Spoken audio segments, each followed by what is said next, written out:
Detroit Lions fans, what's up though? Shout out to Big Z since we talking about the D-line. What up, what up, what up? What up, though? Welcome back, because the Motor City Cats, we back at it. Came to give you stats, not none of that static. Whatever you do, make sure you keep your Lions news pragmatic, and we gonna get into it today, baby. We gonna get into it today because I was watching some film over the weekend. I was looking at some prospects over the weekend, and let me tell you what I seen. I seen it with my own two eyes. Myles Garrett is the number one choice in the hearts and the minds of most of the Detroit Lions fans.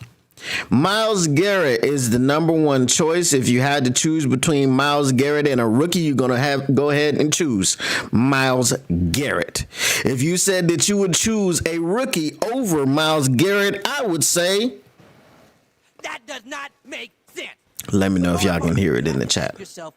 Just let me know if y'all can hear it, because if you can't, then I have to do some other stuff. But it should come through. Could y'all hear it? Could y'all hear it in the chat? Just let me know.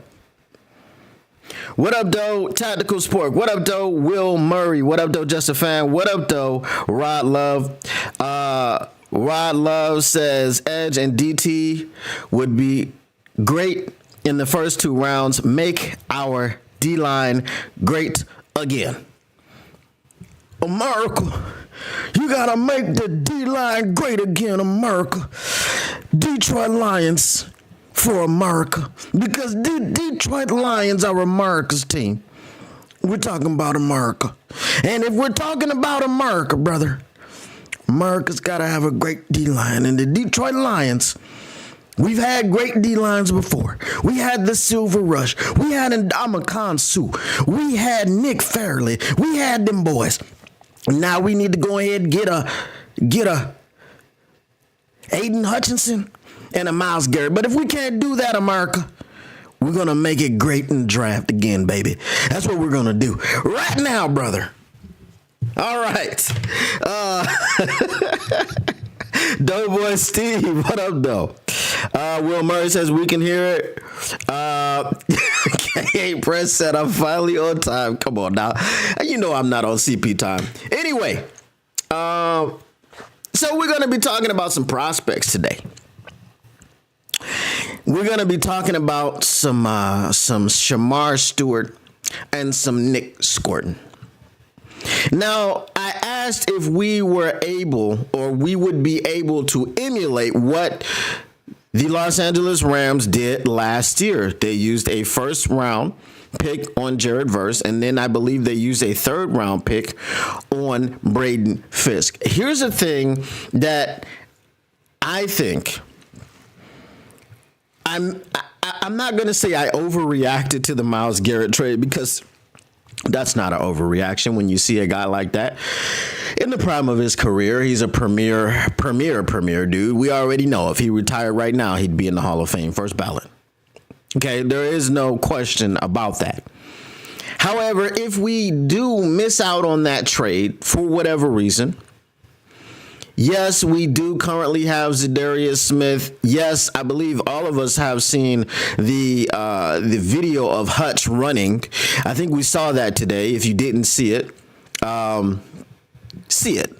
Okay, so he was running unassisted. He wasn't under the water. He was on land. I believe he was maybe even at Allen Park. We do have that duo there, and how dynamic that duo can be is whatever. The key word is depth. We got a unceremonious amount of injuries last season, and at some point it was too much to come back from. What point was that? Was it the divisional round? Don't think so. I think there were other factors in why we lost that game. But had we got to the NFC Championship, was that defensive line stopping Saquon Barkley? Was some sort of combination of Terrion Arnold and Kendall Vildor stopping an A.J. Brown and a Devonta Smith because Amik Robertson was out with a broken arm and he was filling in for a Carlton Davis who was out with a broken jaw? I don't think so. So I think the game in which we lost in the playoffs wasn't because of the defense per se, but I do believe the NFC championship game, had we lost it, because I think it would have been a miracle win, would have been because of that defense. So I don't want to rest on our laurels. I don't want to say, oh, well, we got Zadarius Smith and we got Hutchinson coming back. No, I want you to go get Myles Garrett. I've been very clear about that. That is my number one priority, for you to go ahead and get Myles Garrett. If you do not get Myles Garrett, the number one, I guess, point of solace would be the fact that this defensive line class is deep. It's deep, dog. It's so deep, boss. I'm just saying.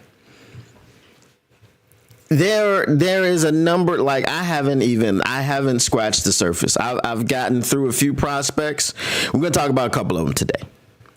All right, let's start with Shemar Stewart. Let's just get right into the measurables of Shemar Stewart. Everybody loves Marcus Davenport's measurables. Let's put aside his injuries, all that. Let's put aside that he had 5 offseason surgeries. He was like the $6 million man. If you know, use the hashtag. Right? If you're old enough to know, then you are. Steve Austin, not the wrestler. The $6 million man. Everybody loves his measurables. What is he, 6'6", 260? Shemar Stewart is 6'6", 290. He's 6'6", 290, and he does actually look faster, quicker, and more athletic than a Marcus Davenport. So those are the things that stood out from the beginning, from the outset, as I was watching the film on Shemar Stewart. He's a very strong, very powerful pass rusher. Now, he has a statistical anomaly. All right. And what is his statistical anomaly? I'll pull it up for you right now.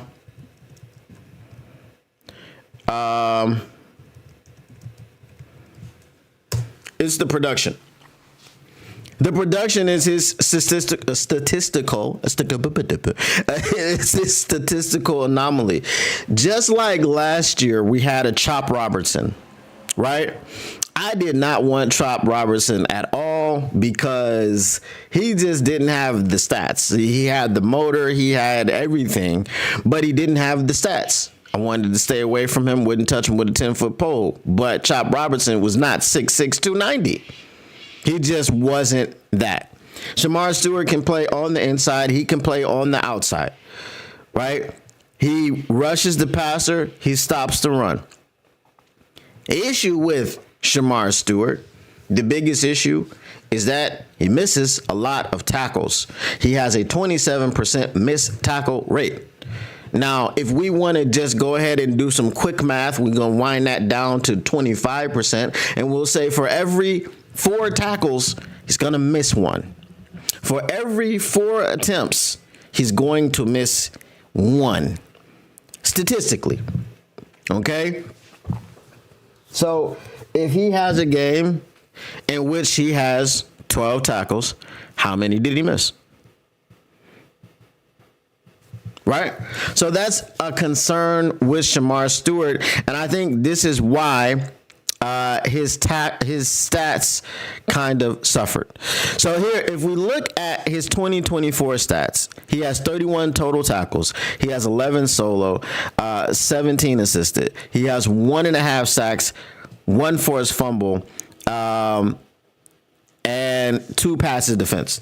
Now, if he is such a great prospect, what is the issue with this man having 1.5 sacks for the season? Well, that's what I'm saying. So what I noticed when I was watching him on film, and I'll get to some of your comments in a second. What I noticed when I was watching him on film is his motor. His motor is unbelievable. It's just nonstop. He is very athletic. I said he's very big. Pause, right? He's 6'6", 290. He's very athletic, quick, fast for a guy that's 6'6", 290. You don't expect him to move the way that he does, but he moves that way. So just imagine being 6'6", 290. And imagine what J-Mo said to former wide receiver coach Antoine Randall when he was talking to him about, throttling down and getting in and out of breaks. And he was like, Coach, you ever try to stop a Ferrari on a dime? Right? Once that Ferrari gets moving, it's hard to stop it. Imagine that is the same with Shemar Stewart, not because he has the speed and the athleticism of a J-Mo, no, because he's 6'6", 290, and he's quick and fast for that size. Once that starts getting moving, it's hard to stop it and change directions and things of that nature. So what I noticed with him is that he would throw his body around with reckless abandon. And if he's 6'6", 290, if you were 6'6", 290, what would you expect? You would expect anything that you hit is going to stop in its tracks and it is going to go to the ground. That's what you would expect at that time. So there's a lot of times when I was watching his tape that he'll get to the ball carrier or he'll get to the quarterback and he'll either whiff or he will careen into him with his body thinking that that is supposed to make the tackle. And a lot of the times it doesn't. But then also a lot of the times he's just getting whatever hand or body part, pause, that he can get on that quarterback or that he can get on that running back because he's made so much effort to beat the man in front of him, to shed the blocks. He takes on double teams, right? Listen, Shemar Stewart does it all, but at what level will he be able to do it in the NFL? And this is the only concerning part that I have with Shemar Stewart. There are people that have him as he's going to go in the first round for sure, 100%. And then there's other people that have him as a second round pick. Some people have him in the top, 5 as their top 5 edge rusher. And some people have him at number 8, right? So there are varying grades on him and varying opinions. And I think really, he just has to come under control. I think that is the biggest thing with Shemar Stewart. He's got to come under control. Once he can learn to do that, okay, because as I said, the motor is phenomenal. If you haven't seen Shemar Stewart's tape, highlights, whatever, go watch it. I mean, he's relentless on plays. He'll get into the backfield. He's not going to stop running, he's not going to stop moving, and then the play might come back his way, and then you hit a 6'6", 290-pound wall. That's what happens. So I'm very high on Shemar Stewart. I know that there are some things that he needs to clean up, and he plays with a reckless abandon. Okay, he plays with a reckless abandon, and that is the thing that he needs to be able to clean up, because it's great to be a heat-seeking missile, but you got to be seeking the right heat. So let's see what you guys are saying about Shemar Stewart in the chat.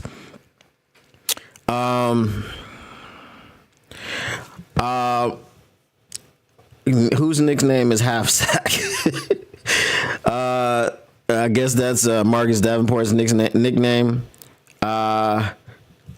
K talking about the Bears. I'm not talking about the Bears. I'm talking about people that we can draft to prevent any of that. What up, though? Jack Attack Lions football. Let me see. Let's go back up here.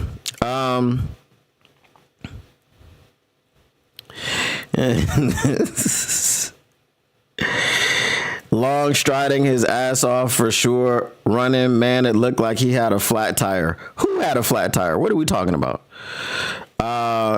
Oh, you're talking about Hutchinson. Okay.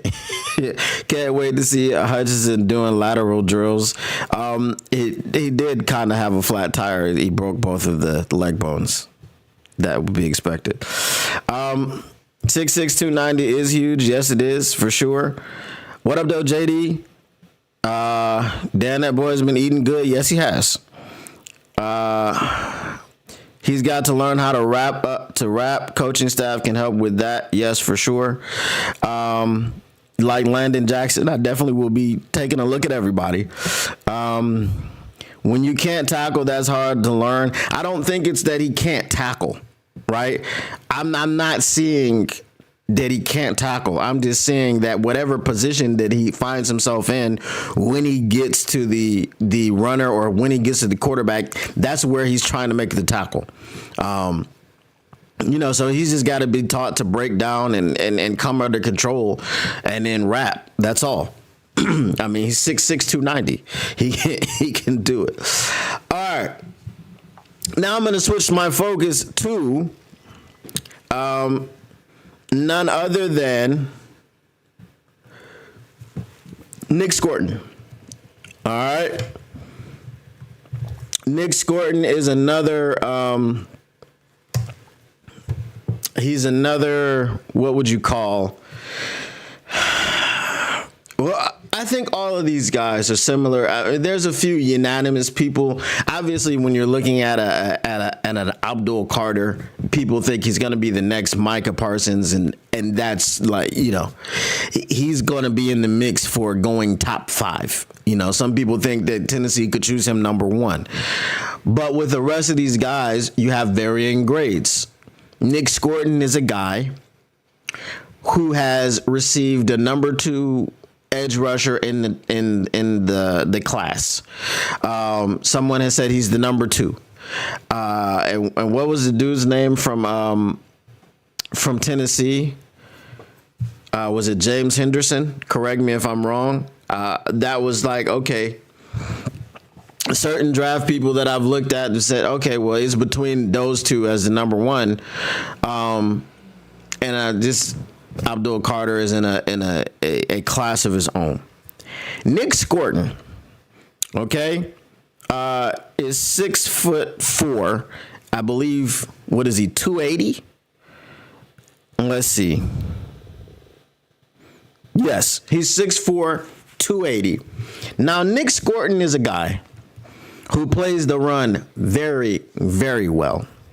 And one thing that I did forget to say when critiquing Shamar Stewart, and I just remembered this because now I'm going to talk about Nick Scorton, but the one thing that I did want to say about Shamar Stewart was that he does rely a little bit too much on his bull rush, whether it's a one-arm stab or it's a 2-arm bull rush where he just tries to out-physical the guy in front of him to push him back into the lap of the quarterback, or, to collapse the pocket or push him into the running back, whatever. He does rely a little bit too much on that, and he's also going to have to widen his repertoire when it comes to pass rush moves. But the thing, because y'all remember what I said about Princely, who doesn't use his hands at all unless it's like a last resort. Shamar Stewart engages with his hands immediately off the line, right? He's either slapping hands down or putting his hands in the chest and driving back. He's very, very dependent on his power, okay? Now, because he has that speed and that quickness, he needs to do a little bit more developing his speed to power techniques so that he can actually, have a wider bag of moves. I think if a guy is 6'6", 290, of course he's going to use his power, but if he can get some quickness and agility type of moves, like a spin move in his repertoire, that's going to be tough. That's going to be very, very hard to stop at any level. All right, so Nick Scorton. Now, here's a guy, as I said, plays the run very, very well. He is 6'4", 280. So you're noticing the theme here. Shamar Stewart is 6'6", 290. Nick Scorton is 6'4", 280. Okay? There's 2 inches and 10 pounds between them. That's the difference.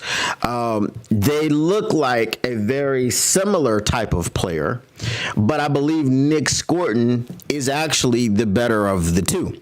Why do I believe that Nick Scorton is actually the better of the two? Very disciplined in the run game. Okay. He's got good gap integrity. He's very patient when setting the edge, right? He's not busy looking in to do someone else's job before he does his own job. No, he's going to do his own job. I saw him set multiple edges. From the edge position, he has like, I think it's 25 run stops in his collegiate career. He used to play for Purdue. And if you guys remember when Michigan played Purdue and they had J.J. McCarthy and Blake Corum, he was the guy that was getting in the backfield causing the problems for both J.J. McCarthy and Blake Corum. So then when he transfers to Texas A&M, he's got a running mate. A lot of people had Texas A&M in the college football championship at the beginning of the season because of all the guys that they had. And for whatever reason, they fell flat, or not flat, but they fell short. Nick Scorton, dominant. He's a dominant defensive lineman. Coming off the edge, he can play inside or outside, just like Shamar Stewart. So, he's going to create consistent pressure from both of those positions. He also has a relentless motor. I think he does have a high percentage of missed tackles. I think it's about 15%, but obviously that's 12% less than Shamar Stewart. There's a lot of similar traits with the reckless abandon. But I did see him wrap up more. He's much more of a sure tackle, but 15% is pretty high when you're talking about missing tackles. As far as his pass rush moves, yes, he does have a bull rush. He has a spin. He loves this spin. I saw him do the spin all the time, which kind of can be to your detriment a little bit. His spin is really nice. It's kind of like the Reggie White hump move combined with the spin. So it's a pretty good thing, but he does use it a little bit too often. So he would have to be someone also who would have to just expand on his repertoire so that once he has more counter moves, right? Because he's got the bull rush and he's got the spin. He's got to add some chops there. Got to add some long arm, some stab, all of that stuff. If he can add all of these things to his repertoire, that makes him less predictable.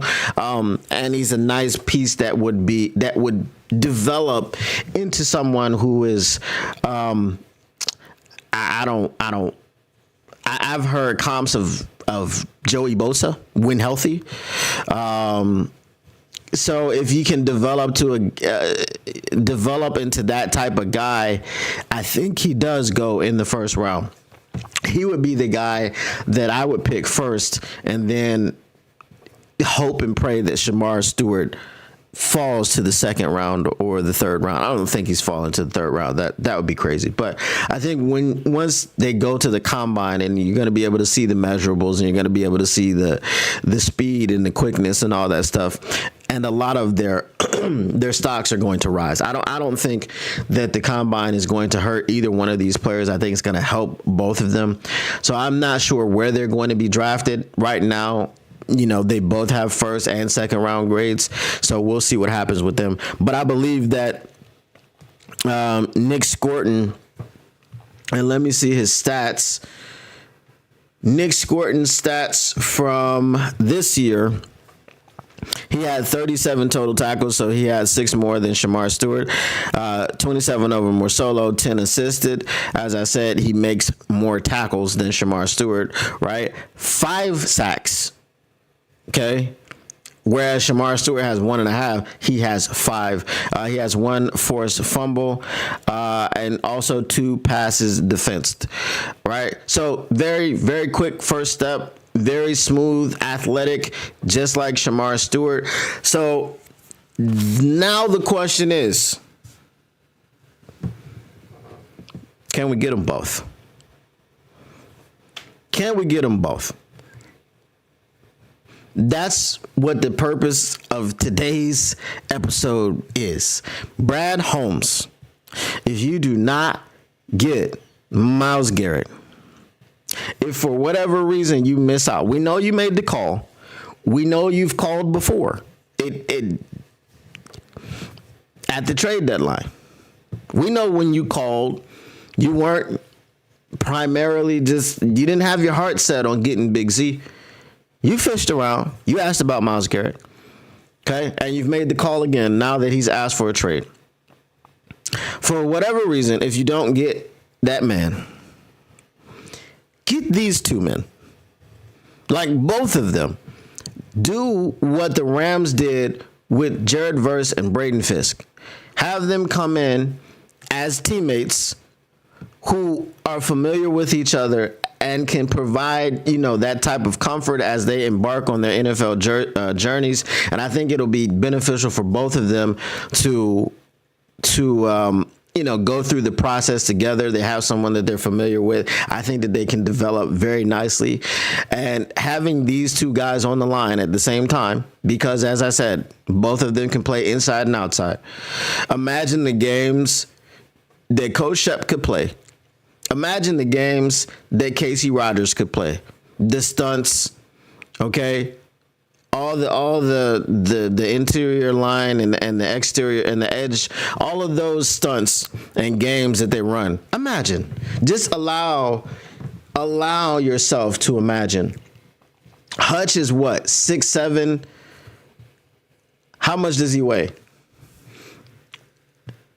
Let me see.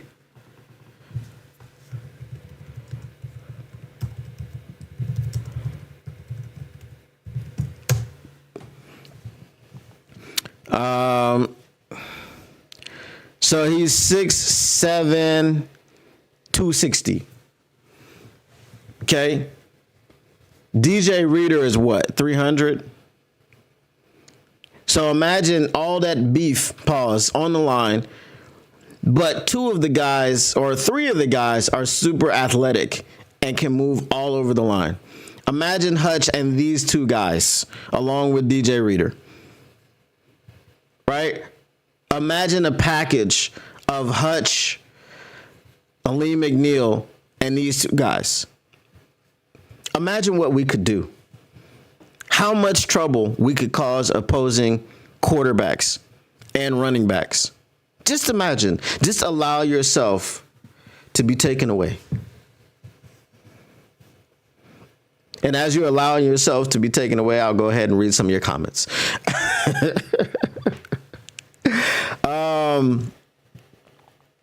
Let's see here. All right, let me get up. What up, though, J-Rod?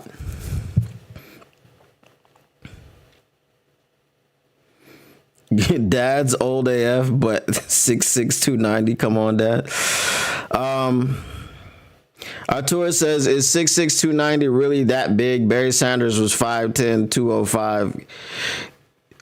Yes, 6'6", 290 is huge. Marcus Davenport is 6'6", 260. You know what kind of a massive human being he is. Comparison is the thief of joy. That is right, Mr. Morrell.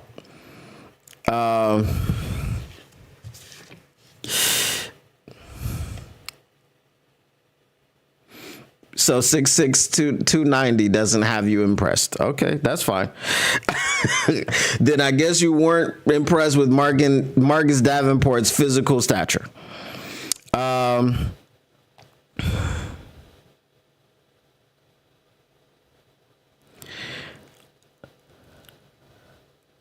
Sounded like Collinsworth with the here's a guy. Yes, sir.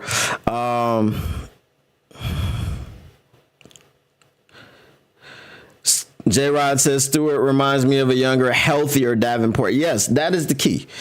Health is the key. So you're saying he's a spinner? Yes, he is a spinner. All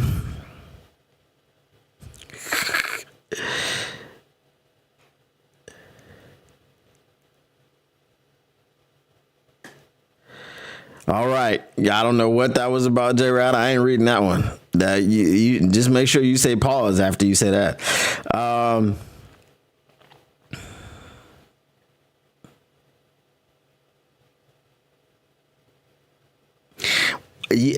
Why are we giving up defensive line depth? We can't afford to give up defensive line depth. That I don't know about that one.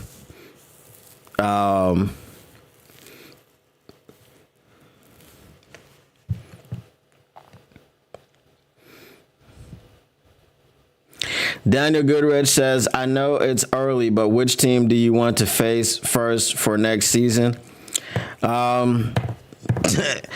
Let's get Philly out of the way first, you know?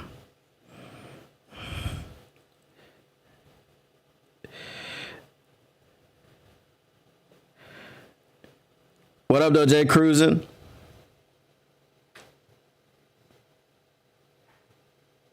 So you're telling me that Hutch is now 6'8", 280.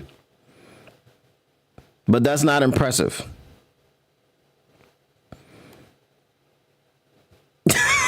All right, J-Rod.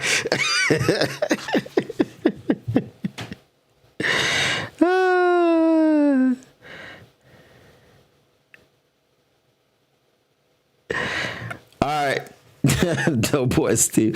Tactical Sports says, I know one piece of defensive line depth we can get rid of. Well, Broderick Martin is no Josh Pascal. While I'm not a huge fan of Josh Pascal, he was basically your starting defensive. He was basically your starting edge for most of the season. So to trade him and Hooker and a first for Quinnen Williams doesn't make any sense to me. Right? We're talking about depth. While Pascal is here, you know, Pascal would be much more effective in spot duty because Pascal is another guy that can't stay healthy. So, like, let's say you got Pascal, you got Davenport, and then you got one of these rookies from the draft. Then you have a pretty solid rotation because you're going to expect the rookie to play most of the snaps because you're going to have to save Davenport for later. Like I said, you re-sign Davenport for a couple million and you play him 3 snaps a game. You know? Because that's the only way.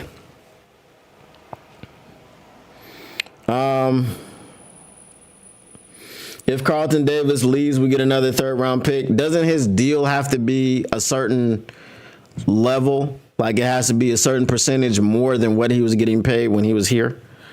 I think that's how it works.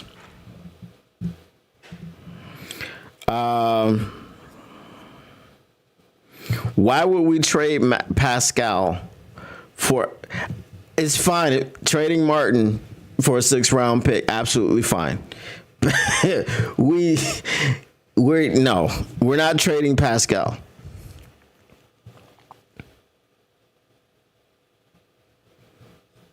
Think you get your pod then done and partner with Chef? Come on, bro.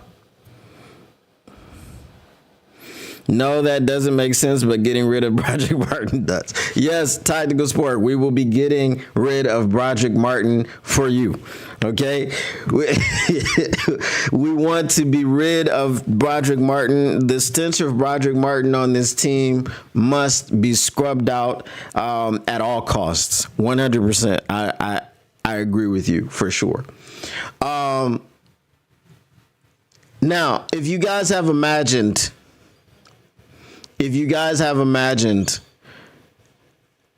a duo of Shamar Stewart and Nick Scordon, or Nick Scordon and Shamar Stewart, because I think Nick Scordon is just going to go before Shamar Stewart. If you've imagined this and allowed yourself to imagine both of those guys being on your team, and us taking an approach that the Rams took to rebuild their defensive line, do you like that approach? Are you okay at that point if we miss out? I don't say if we don't go after Myles Garrett. If we miss out on Myles Garrett, are we okay with that return?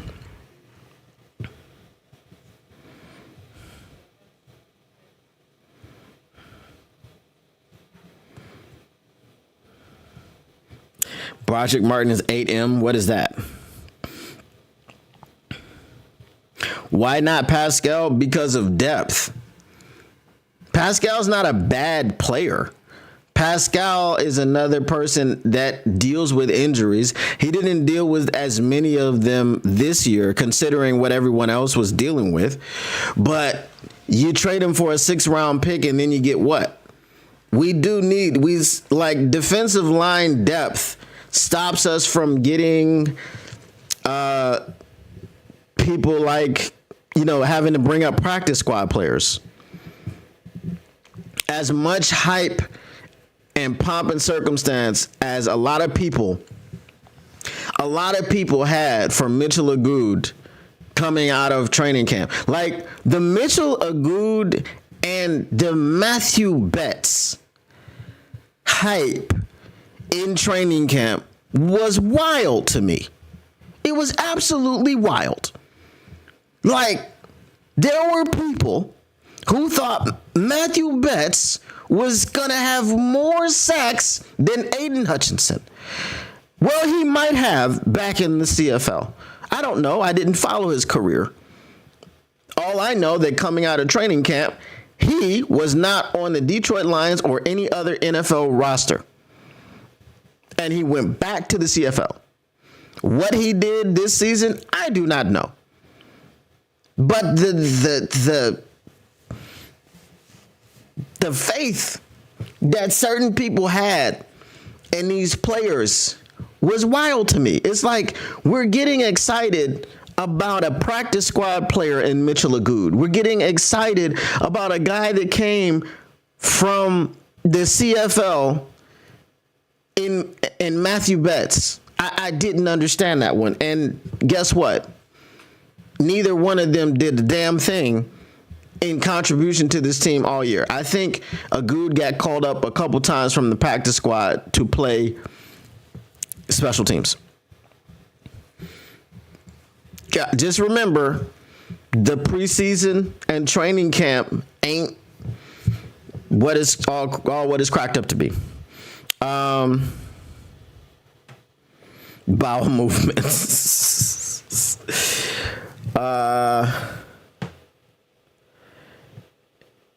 Trade Pascal for Garrett, otherwise keep him. I don't know why he would go back in the trade, but yes, if they asked me for there are only a few players that they could ask for in exchange for Myles Garrett that I would not willingly give up. And those are our offensive pieces that make our offense what it is, and our defensive pieces that make our defense what it is. Just like someone said, I think it was Braylon. Yes, Braylon said he would trade Hutch for Garrett. Why are you trading Hutch for Garrett? We want to pair Hutch with Garrett. That's the whole entire point. That's what makes the Detroit Lions line the most dominant line, or that's what makes the pairing of Hutch and Garrett the most dominant defensive end pairing maybe in the history of the NFL. You can't have a pair when you're swapping both of them, because then Hutch plays in Cleveland and Garrett plays in Detroit. That doesn't make sense. Smash the like button if you agree. Betts never impressed me. No, he didn't. What up, though, Kryptonic TV? Artur said, trade Pascal for Quinnen Williams. That makes total sense. He's either extended next year or gone. I don't think a first Quinnen Williams and Hendon Hooker gets you. I don't think a first Hendon Hooker and Josh Pascal gets you Quinnen Williams. I don't understand what the trade is doing for you. You've basically given up your best defensive player, especially defensive lineman. I mean, I don't even think after the season that Sauce had last year or this past season, I don't think he's even in the conversation as your best defensive player. But you're giving up your best defensive player for, and see, when we're throwing Hooker into all of these trades, then I have to badmouth Hooker, and I'm not trying to badmouth him. So I'm just going to say a guy that was passed over as the backup quarterback in the playoffs, right? So you got that guy, and then you're trading Josh Pascal, who's nowhere near on the level of Quinnen Williams, and you're trading a late first-round pick. What have you actually gotten if you're the Jets? We just figure that the Jets will do dumb trades because they're the Jets. I think that's what we're doing. We're just doing the Madden thing.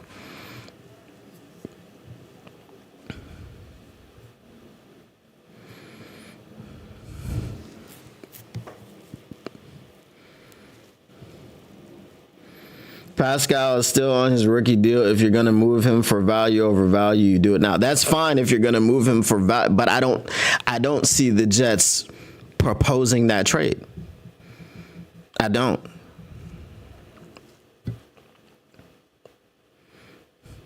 Some folks had Matu bets heading to the Hall of Fame. Yes, those folks are crazy. He might be actually heading to the CFL Hall of Fame. I don't know. All speed, no arm length or strength. Pascal is a monster that led the SEC in tackles for loss. Unfortunately, he was forced into a role by team injuries that he was not accustomed to. Let him play inside and see what happens. Yeah, Pascal plays inside and outside, but as you correctly said, Doughboy Steve, he was our starting edge because both of them got injured. Right? And there were times where he didn't do great on the edge, where, you know, he missed tackles and things of this nature, and he had to set the edge against people who were faster and more agile. That's Pascal is not who you want on the edge when Lamar Jackson is coming his way. That's not who you want. Agreed, 100%.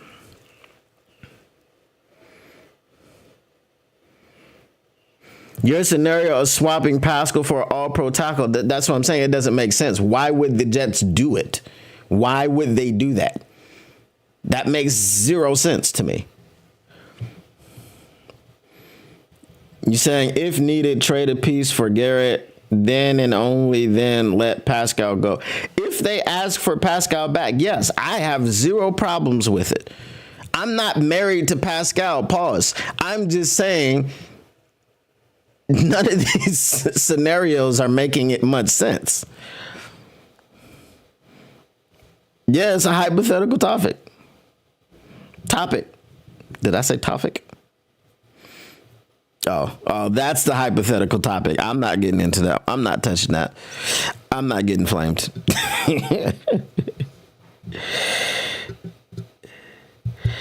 I'm just spitballing about Quinnen because his stay has been rocky. I don't know if he's an AG kind of guy.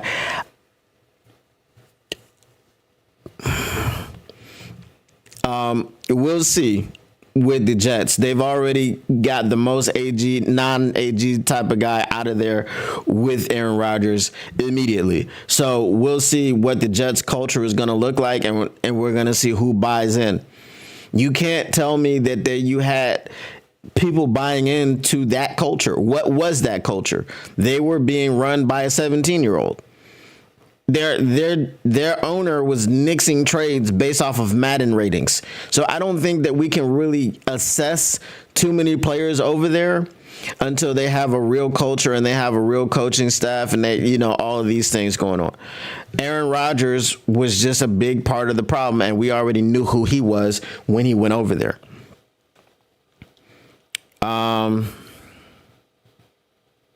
It looks like the Jets are cleaning house upstairs. Absolutely. What else should you be doing as the Jets? Rod Love 313 says we want Hutchinson and Garrett, not trade one for the other. Exactly. There's absolutely no sense. Absolutely no sense. Like, yeah, you got to put the two together. That's the intrigue of the trade. Like, if you wanted to trade me straight up for Myles Garrett, like if you said, Cleveland said, we'll trade you Myles Garrett for Hutch straight up, what does that solve? Yes, Myles Garrett is a Hall of Famer, and we believe Hutch is on his way to that. But what does it solve when we're saying now you got to get a running mate on the other side of Myles Garrett, where we're trying to get a running mate on the other side of Hutch? You're in the same situation, right? Is Myles Garrett a better player right now over Hutch? Yeah. Fastest to 100 sacks? Yeah. Right? No problem. But Myles Garrett's been in the league 8 years and Hutch has been in the league 3. So anyone that's proposing that you trade one for the other, I don't understand how you're making your team that much better because who's on the other side. And don't think that I'm discounting Big Z. Big Z's here under contract for 1 more year. I don't know if they're going to extend him or whatever the case may be. That's great. But also what we saw from this past season is you need depth. You need the rotation, right? So I want to have 2 top end guys, right? And I want Big Z to be on the second unit. That's all I'm saying. But if it's 2 rookies that you bring in or a rookie that you bring in, then of course we'll have Hutch and Big Z, and then we'll have the rookie rotating for either one of them. So that's what I think we need to do.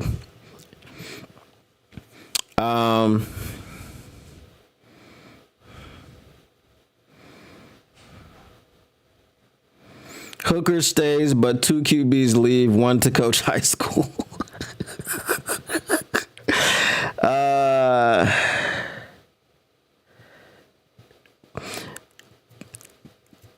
Quinnen Williams was a bratty handful all year. AG could just as easy be the guy that sets him right. That's true. And look at what he was surrounded with. I mean, Aaron Rodgers comes in and misses, like mandatory mini camps because he's in frickin' Egypt smoking weed or something. Like, and then you see this guy getting away with that type of stuff. It gets explained away in the media and everyone's afraid to ruffle the guy's feathers. Yes, when you see that, how are you buying into anything?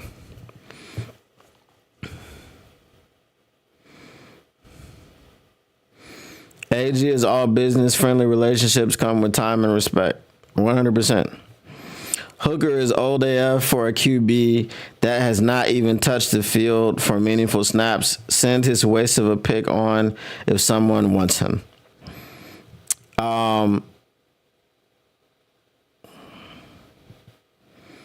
That makes absolutely no sense. Trade Hutch. Come on, man. Look at that money. Yeah, I don't know why anyone would want to trade Hutch. I don't see the purpose. It's you want your team to be better, but yet you want to trade the best defensive player that you have so that you can be in the same position where, well, you have the best defensive player, but now you have question marks on the other side. You want to solidify and answer those questions and put Garrett on the other side of Hutch. That's what you want to do. Listen, Hooker could be a trade piece for a desperate franchise. Now, the franchise that sticks out to me is the Raiders, but then the franchise that doesn't stick out to me is the Raiders. Why? Because they have Tom Brady, and Tom Brady is the one making most of the decisions. While he is a minority owner, he is playing more of a GM role than a lot of people know and understand. Tom Brady is not about to make trades for Hendon Hooker, a guy that we don't know who he is. Right? I can see why Hendon Hooker is appealing to certain teams because they don't have a quarterback. And certainly, I believe that Hendon Hooker would be better than Aidan O'Connell.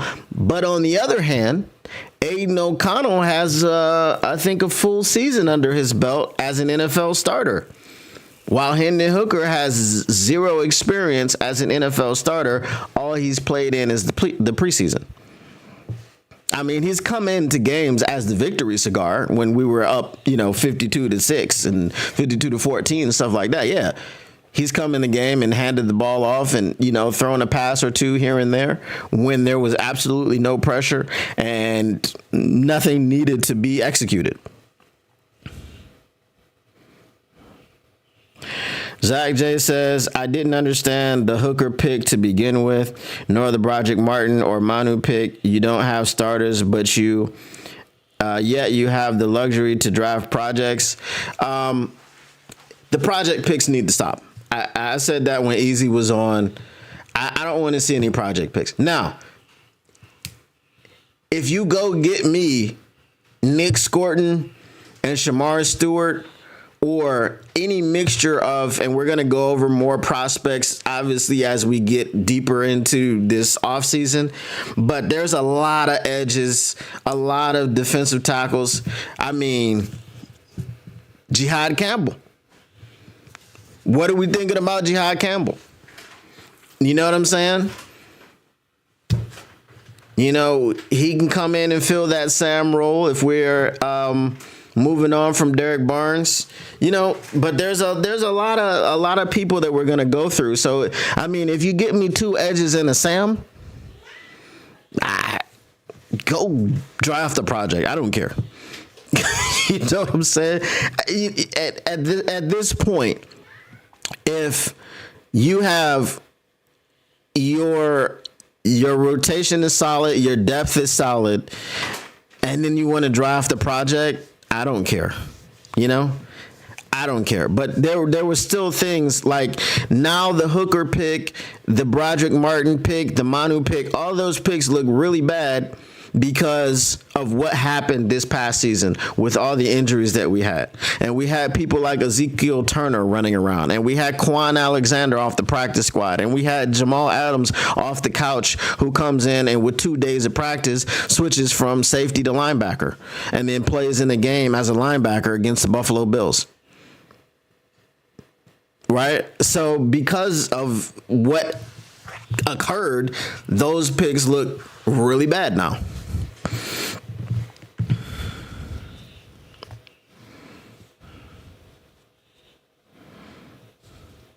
At best, Hooker is 5th round value and straight up maybe 4th. Probably at best. I don't even know about 4th, but the most value Hooker had was last draft to a team that didn't want to trade up for a quarterback. I mean, I would submit that his value would be higher in this draft because you don't have any quarterbacks. Think about this. Bo Nix was the last quarterback selected in the 1st round. In a draft where J.J. McCarthy, Caleb Williams, Jaden Daniels Drake May were all drafted before him. Okay? All of those guys are projected to be guys that their team is happy with to be their starters of the future going forward. We know Jaden Daniels, okay? 100%. Whatchamacallit, Drake May, the Patriots believe that they got their guy. The Bears believe that they got their guy in Caleb Williams, and that's why, it was so important for them to hire Ben Johnson, because Ben Johnson is not just an offensive genius, quote unquote, but he is about to tailor an offense to the strengths of Caleb Williams and help him to develop. J.J. McCarthy, we don't know yet because he missed his rookie season due to injury. But then you look at Bo Nix, and the Broncos are happy with him. So I think that the value of Hendon Hooker last year was nothing, right? The value was nothing. Now, in this draft, when you've got two names at the top of the draft, Cam Ward and Shedeur Sandals. Cam Ward and Shedeur Sandals. Why do I keep calling him Shedeur Sandals? Maybe I should just change his name to Shedeur Sandals. It's easier for me to say. Shedeur Sanders. And there's no consensus whether they're going to be top picks, right? Nobody in their right mind last year got past Jaden Daniels, okay, before they started talking about or would nobody in their right mind, let me rephrase that, could get past Jaden Daniels. It was either Caleb Williams or Jaden Daniels. You couldn't pass up on Jaden Daniels so that you could start talking about a defensive player. In this draft, we hear names like Abdul Carter. We hear names like Travis Hunter, who could be number 1 overall picks. And you don't hear anything about any quarterbacks who are worth a damn outside of Shedeur Sanders and Cam Ward. And really, nobody knows what they are going to be.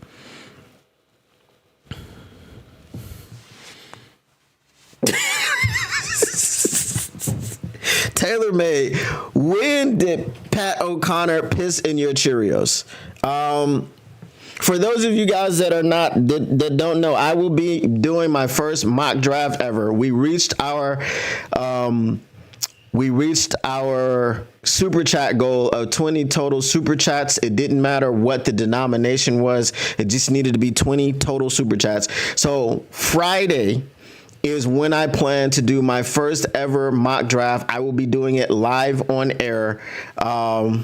So pray for me. But if you guys do not know, please register your interest, because later on in the off season, probably closer to the draft, I plan to have a mock draft with 32 members of the chat, all representing a team. Obviously, everybody wants to represent the Lions. We have had some people. We've had some people volunteer to do other teams. So register your interest. Let me know if you want to join. It's probably easiest for you to join the Discord so that we can start talking about that there. I actually should just make a channel that says group mock draft or something like that for everyone to come in and just say which team that they want to represent. Yeah, and we'll do it there. I will be Roger Goodell. I will be announcing your picks. Hopefully it'll be 7 rounds. Maybe we'll do it more than once. The first time we'll just do 1 round to see how it goes, or you know what I mean, to see how much time it takes and things of that nature, so that we can properly have the big blowout later on in the season, but in the off season. But yes, if you have not joined the Discord and you would like to join the Discord, so that you can do that, let me know. I will go ahead and put up another link for the Discord, because I'm 100% positive that one is expired that I had before. So let me do this now.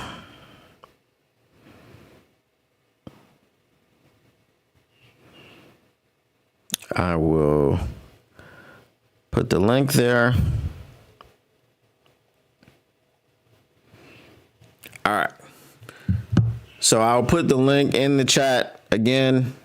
And after the show, I'll make a channel for the mock draft so that everyone can go in there and register their interest and say what team that they want to do. Whoever is the first person to say that they want to do the Lions, that's how I'll handle it. So, because I'm pretty sure that it'll be hotly contested. All right, let me throw this in here,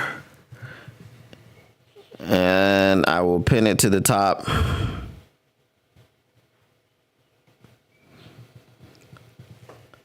All right, so make sure you go ahead and join the Discord if you have not already joined it. And then, like I said, after the show, I will put in a new channel that is for you to tell everyone which team you are going to be. All right. Let's see what we got going on here.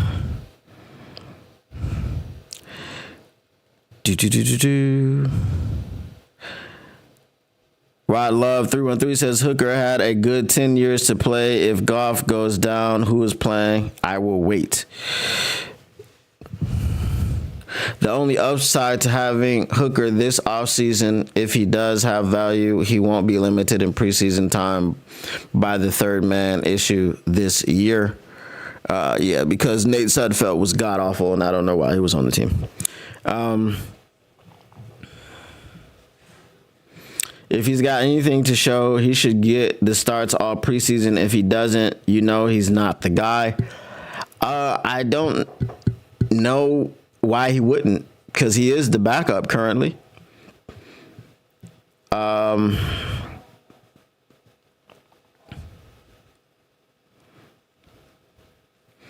Yes, I think that was the question, J-Rod. What QB is in is Hooker's spot if he leaves? Jake Fromm, I guess.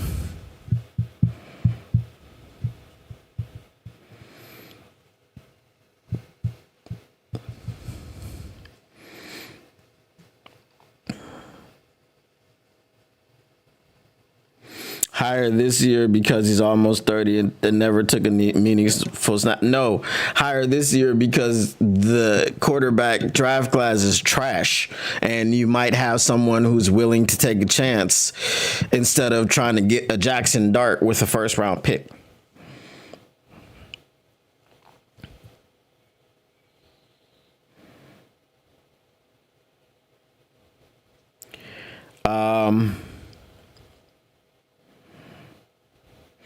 If Hooker doesn't pop in preseason, they're going to just cut him. You can almost lock that in. I don't know. See, when he was in the preseason last year, I mean, his game plans were just very, very run heavy, Again, they're just going to keep developing the guy and seeing if he can run an offense. I don't know if his popping pause is what we think, or what they think as he can run an offense, so he's popped to us. Even if he doesn't have the gaudy stats, he doesn't throw for 150 yards. He's just got to look better than freaking Nate Sudfeld, which is not difficult at all. He looked better than Nate Sudfeld in last preseason.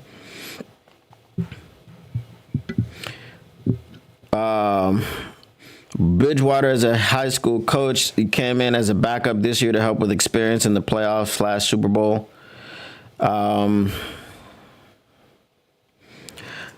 Again, if you're saying Hooker gets traded third or fourth, who's giving up a third rounder? It would have to be the scenario that I gave you about a team that's not willing to draft Jackson Dart. You know what I'm saying? Because that's the name you're hearing after. I mean, who are you drafting? If you miss out on Shedeur Sanders and Cam Ward, are you drafting Quinn Ewers? Why do you think Quinn Ewers left college instead of going back and transferring to North Carolina or hell no State or wherever? Because he saw the weak-ass draft class and was like, now's my chance. Because if I wait till next year, I may be a second or third round pick. Now is my chance. I will be doing it.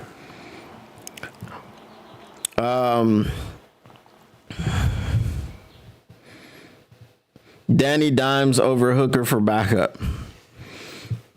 I mean, if Danny Dimes is doing a cheap 1-year deal, sure. J-Rod with the Will Levis. Will Levis he's the quarterback for Tennessee, number one. Number two, he is awful. right? Tennessee could move off of him. Look, and here's my thing with the Will Levis thing, J-Rod.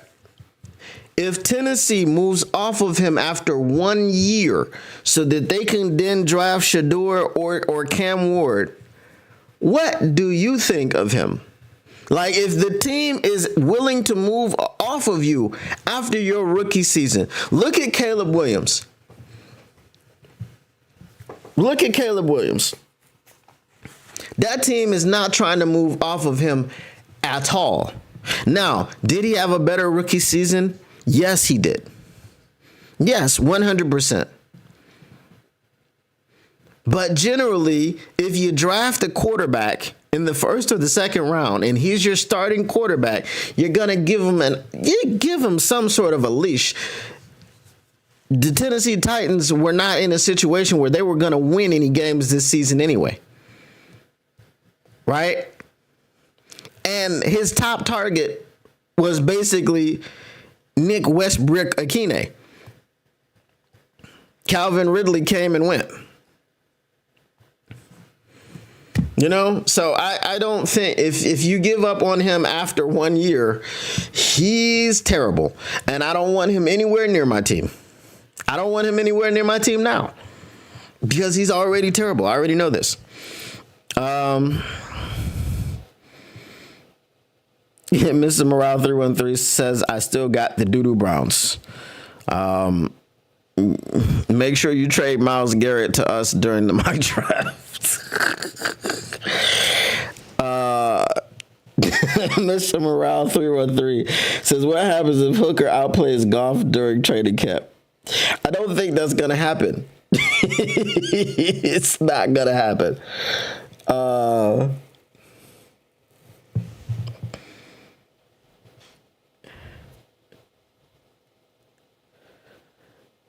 Let me see. What is your question, Kay?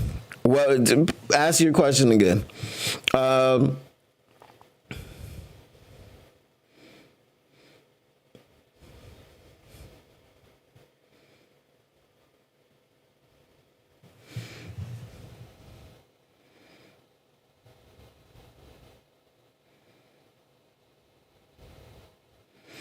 Go get Jameis Winston, but he has to interview every game.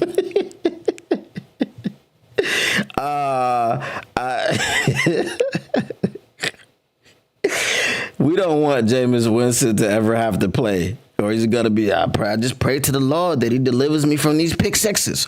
We don't want that happening. Let me see.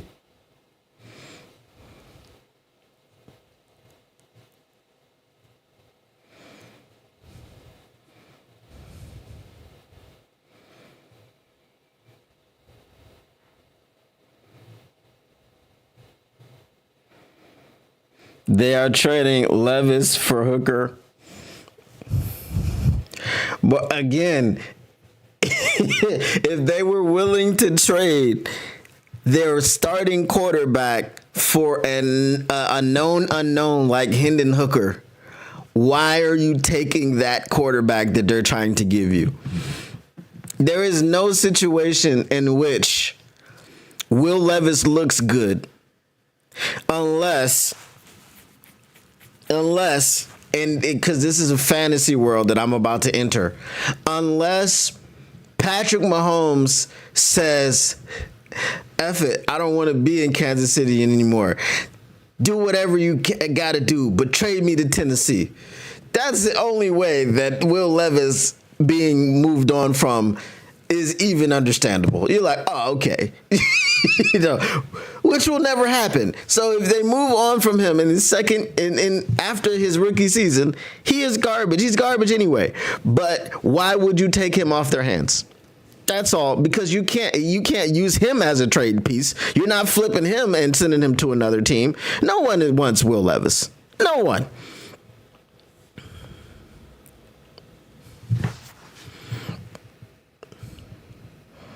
The only person who looked worse than Sudfeld was Tim Boyle. That's debatable. That's debatable.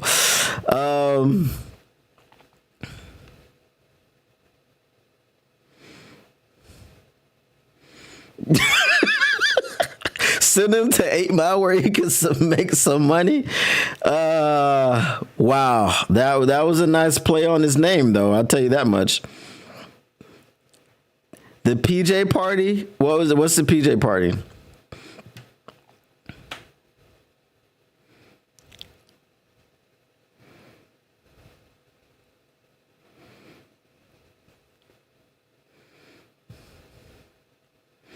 The best arm. Are you just calling him an arm as a quarterback, or are you saying his arm as in the strength and the dexterity of the physical tool? Because if you're saying the strength and the dexterity of the physical tool, I'm going to have to disagree with you on that one. FA that will not be opening until I believe the middle or the end of next month. Yeah, March 12th. That's the middle. So, yeah. There you go. Is that the legal tampering period, or was the legal tampering period, I think, March 9th? So, yeah.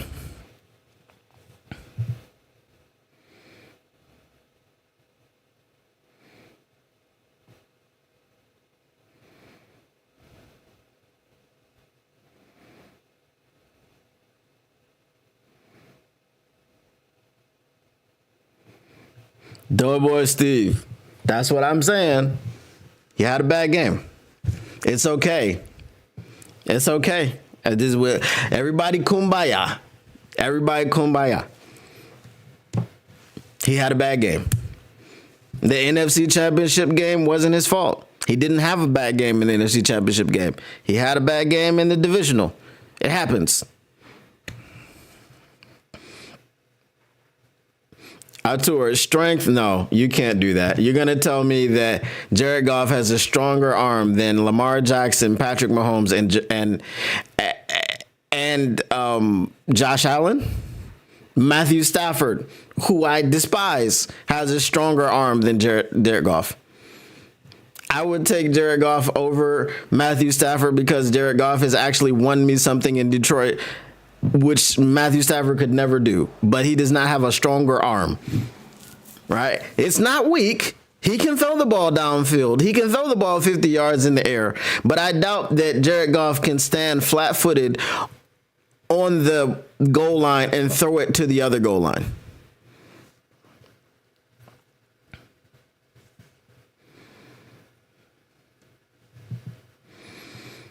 Goff played in one Super Bowl and sniffed another, if not for Josh Reynolds. Facts.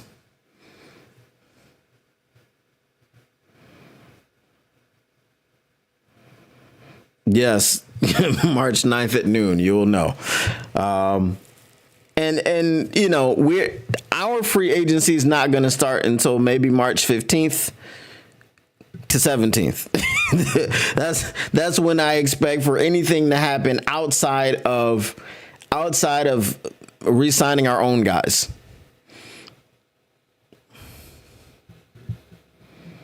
I do have something to support my argument. His arm is not as strong as Josh Allen's arm. We understand this. It's fine. It's fine. I'm not diminishing him.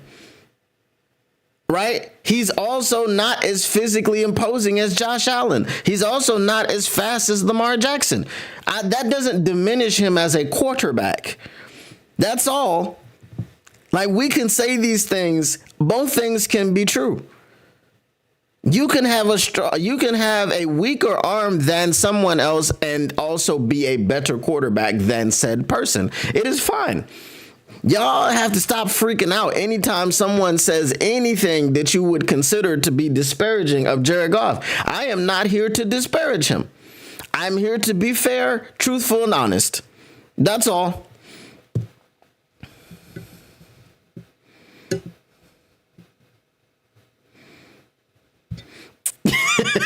J-Rod.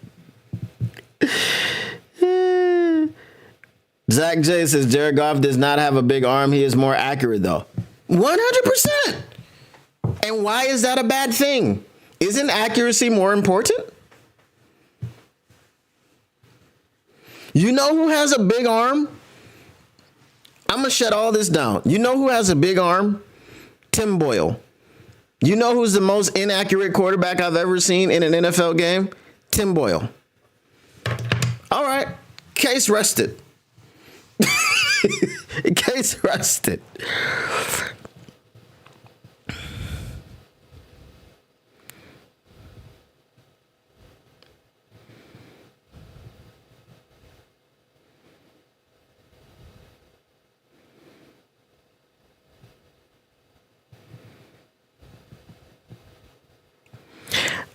So if you're saying that the arm velocity is less than Allen, that just shows you that Allen has a bigger arm. That's all I said. That's it. Rod Love 313 says, not hoping this will happen, but what if Goff struggles without Ben Johnson? He is everything perfect type of QB. I don't know what would happen because we don't have any other answers anywhere. So I'm hoping that that doesn't happen. I'm hoping that Jared Goff has learned enough about the offense and the system in which he plays to be able to teach other people. You see, remember the Patriot way? It was really the Brady way. That's what it was. When did Josh McDaniels first leave for a head coaching job? Which year did he go to coach Denver? And he had Tebow and them boys. Anybody remember the year? You can Google it. We got time.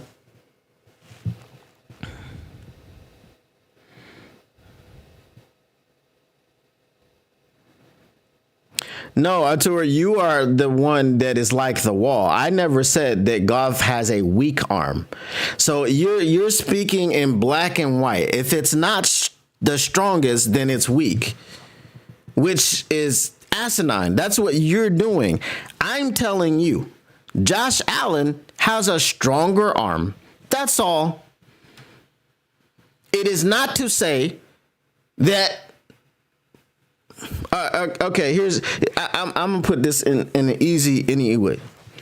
Let's say my bench max is 275 pounds, right? That's my bench max, 275. Someone else's bench max is 300. The guy with the 300 bench max is stronger than me. Does that make me weak at 275?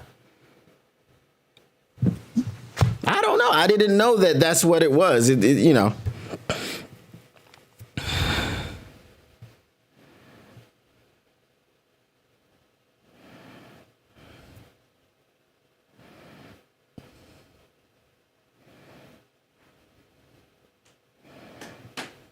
All right, just a fan. We'll catch you later, man.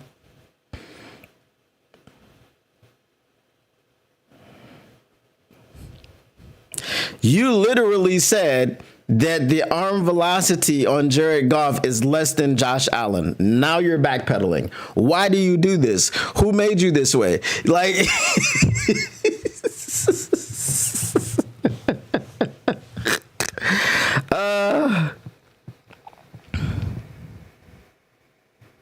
I don't care how many big arm things he's done.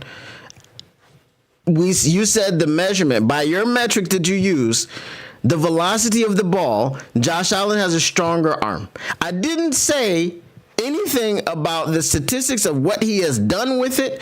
I just gave you the picture. The arm is stronger. That's all. Whether he has more deep passes, whether he has more 100-yard, passing attempts, whatever. That's not what I said. My argument is that based on your metrics, Josh Allen's arm is stronger than Jared Goff's. That's it. That's all. There's nothing else to it.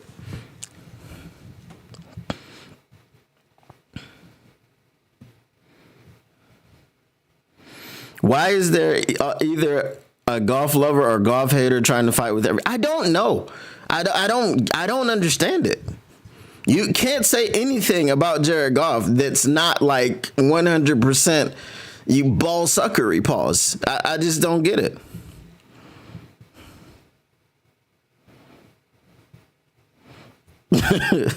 That sounds great, J-Rod.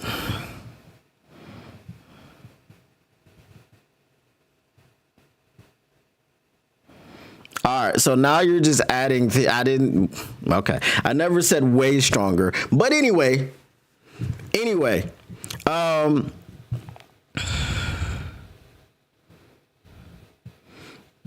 Doughboy Steve, that's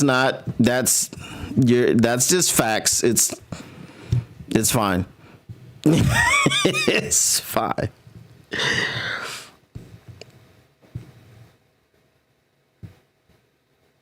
Because you were making a non-factual statement that said that Jared Goff has the strongest arm of any quarterback. And then in your own words, you said, well, it's not as strong as Josh Allen's. But then after you say it's not as strong as Josh Allen's, then you accuse me of saying that he has a weak arm.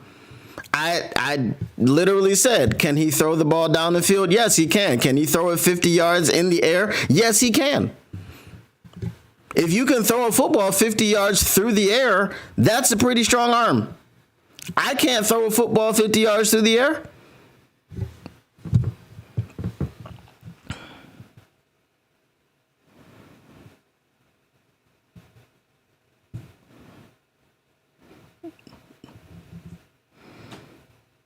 Zach J, my dad could beat your dad in an arm wrestling match.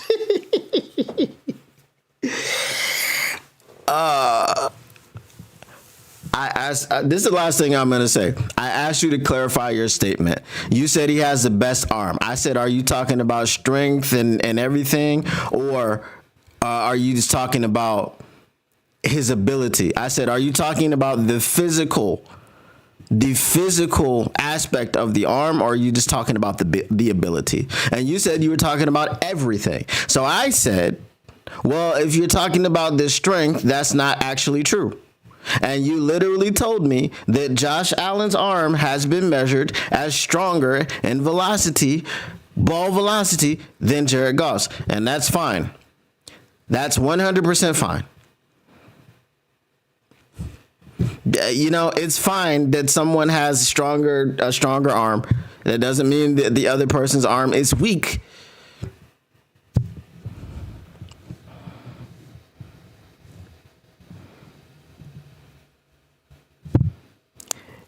If the metrics say that Mahomes has a lesser arm than Goff, fine. I don't care.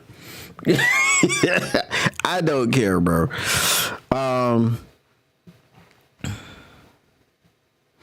Doughboy Steve says, my dad is 6'6", 290 and 80 years old. I bet he could slam your dad in arm wrestling, LOL. Probably.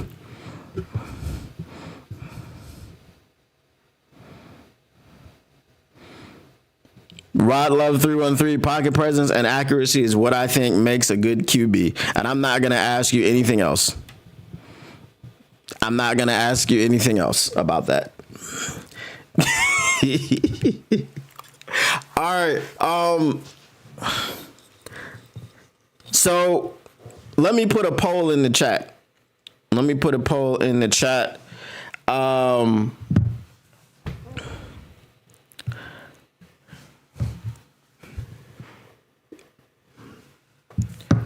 going to give you 3 choices.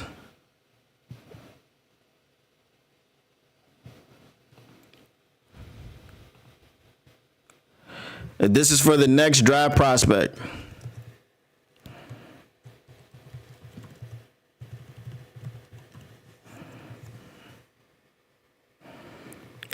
Let's see.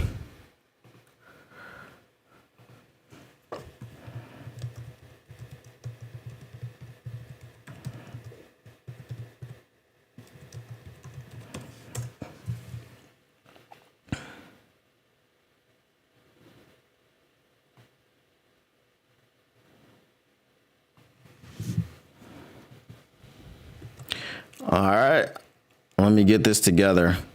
I'm gonna let you guys vote and tell me who you want to see me talk about next.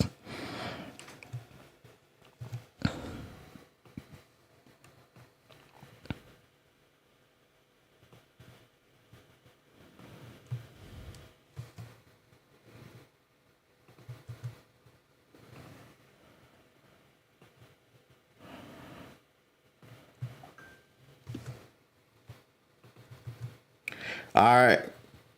The poll is live. It's a go. Let me get your votes in.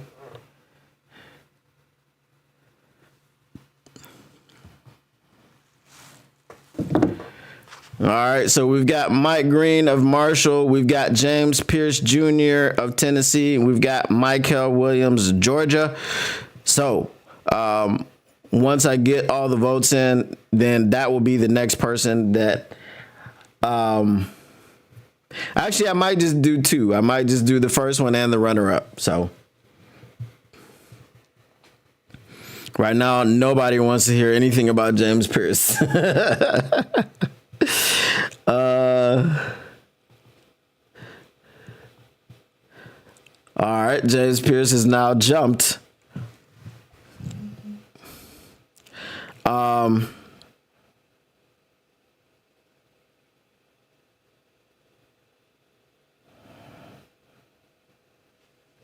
Artur, let me tell you. I'm gonna give you, because you haven't learned about me.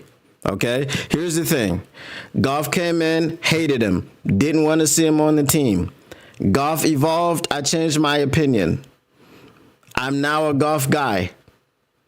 But I will say something when I see it. If Goff has a bad game, I will say it. If Goff throws an interception where he stares down a defender and the defender picks it off, I will say it. If Goff throws an interception where it got tipped at the line by a defender, I will say it got tipped at the line. If Goff has an interception, like in the Tampa Bay Buccaneers game, where I think it was LaPorta got freaking pile driven right before the ball got there and it was picked off by the Tampa Bay Buccaneers, I will say that shouldn't have been a pick because it was a pass interference penalty. If Goff gets strip sacked, I will say he got strip sacked and he should have protected the ball. Basically, I will tell the truth without skewing anything. And if I'm skewing anything, I will let you know. I hate Jeff Oh Hell No Kuda because he went to Oh Hell No State University and he was drafted 3rd overall when he shouldn't have been. But also, he's garbage at football. So now, if a person is good at football, I will say this. I hate LeBron James. 100%. Never hated another athlete more than him. Will I tell you he's garbage and he can't play basketball? I'll tell you he's a great player, one of the greatest ever. But I don't consider him the greatest of all time. I hate him personally as a human being. I don't like him. But I'm not gonna lie to you because I don't like him. If he's good, I will tell you he's good. If he's bad, I will tell you he's bad. Because I'm telling you the truth. I'm not here for hot takes. That's not what I'm doing.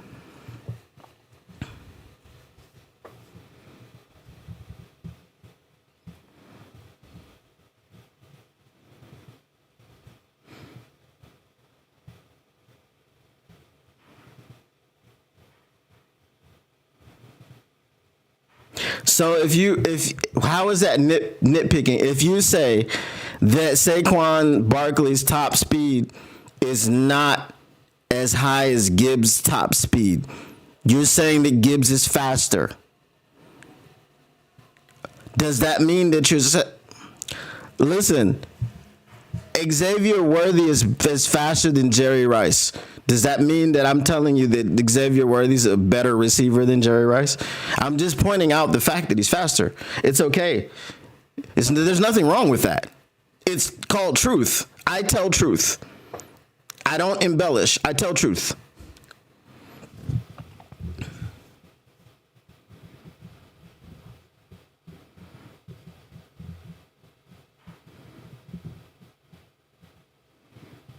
If you having girl problems, I feel bad for you, son. I got 99 problems and they're all on defense.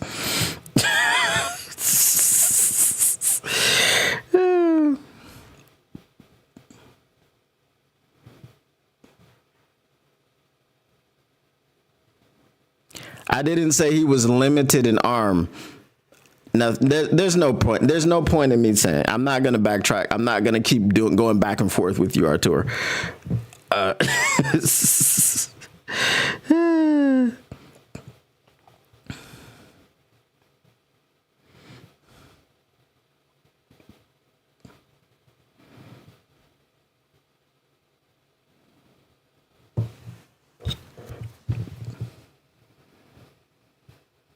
Doughboy Steve said he's my QB just as Stafford was. Go Lions.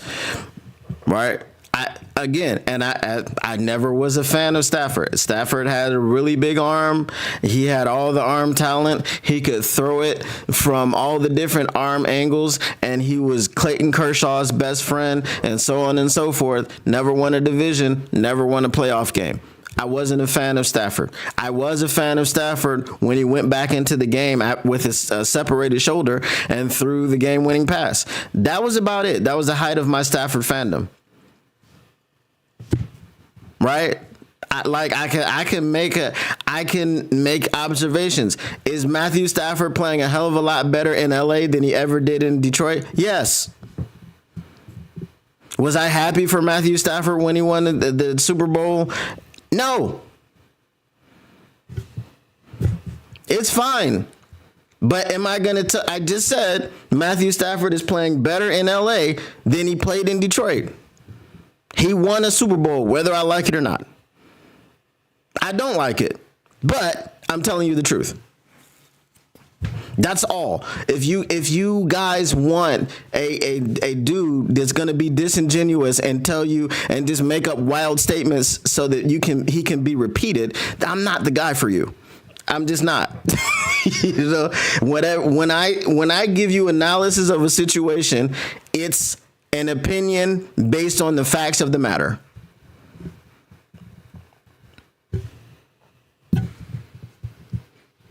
If Stafford was playing the way that he was playing, that he played in LA, in Detroit,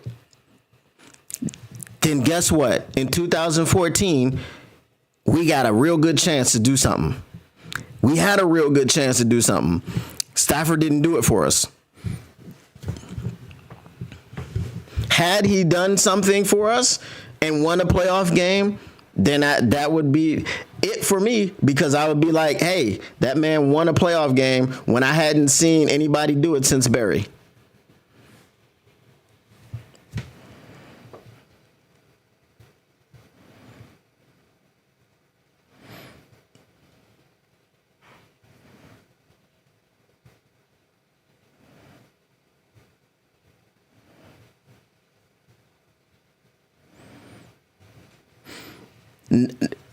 No one is above reproach. No one is above critique. Jared Goff is not God. You know what I'm saying? This is what we do as analysts or fanalists. We critique the players that are on our team. And when they did something good, we say they did something good. I've sat up here many times and said you can win a Super Bowl with Goff. When people say, oh, we need to replace Goff, we need to this, that, and the third, I'm like, who are you replacing him with? We sat here, Artur, I believe you were here when Trevor Sikkema was talking all that garbage about Goff, this and that, and he needs to be number 16, 17, 18. I went through all the quarterbacks and said, how many are you taking over Goff? And we found 5, 6? You know, so, I mean, I defend Goff all the time, but I'm just not blindly, you can say something to me. You can say Goff threw a bad pass, and I'll accept it because it was a bad pass, because he's not infallible.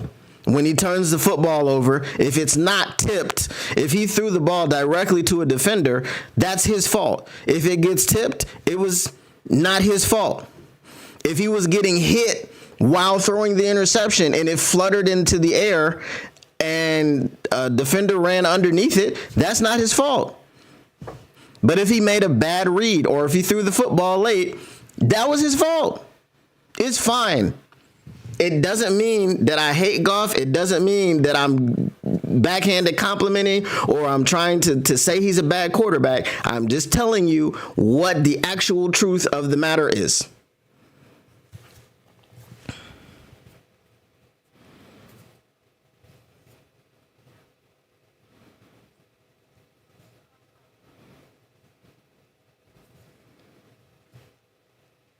Doughboy Steve says, right, Chef, give us a realistic replacement. Yes, who's your replacement for Jared Goff right now? Don't tell me Cam Ward, Shedeur Sanders, Will Levis. Like, give me something realistic. Don't tell me Hendon Hooker. Give me something realistic. What can Hendon Hooker do? None of us know.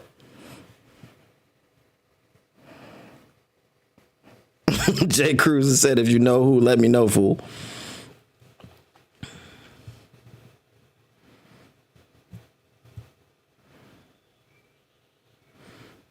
Trevor Sycamore, who cares what he thinks? He's a hack.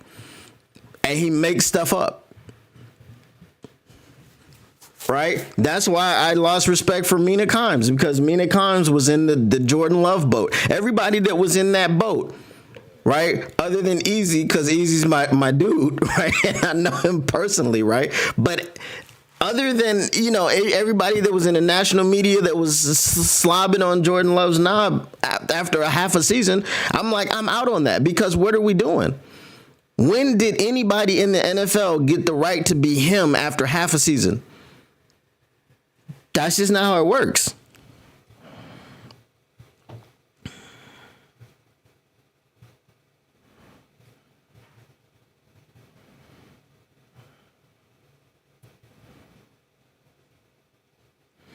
Dolo Dynamite, Justin Fields is not. Justin Fields is not the replacement, bro. Justin Fields ain't the guy.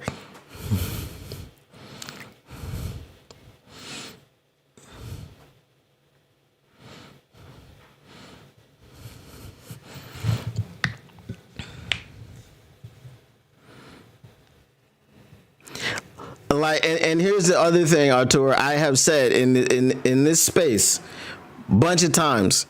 Jared Goff was in the MVP race. Jared Goff had a historical season. He did something. The metrics that he had this year put together in one season have never been done in any season by any quarterback, right? And over the entirety of their careers. Right? No quarterback has ever had 71% completion percentage, a 110 plus QB rating, and 4,000 yards. 4,000 yards plus. Like, no one has ever done that in one season, but no one has ever combined those three. Not Patrick Mahomes, not Tom Brady, not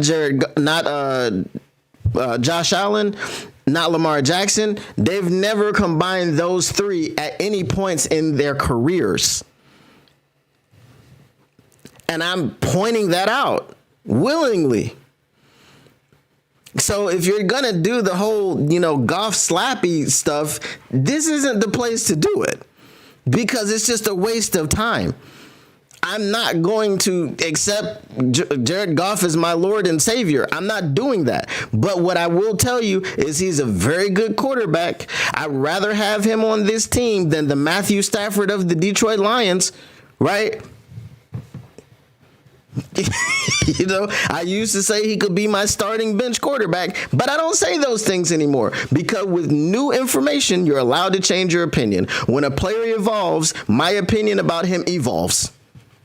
When a player used to be great, but now he sucks, I will tell you it's time for him to hang it up. When a player used to suck, but now he's great, I will tell you, hey, he's great now. This is facts. I spit.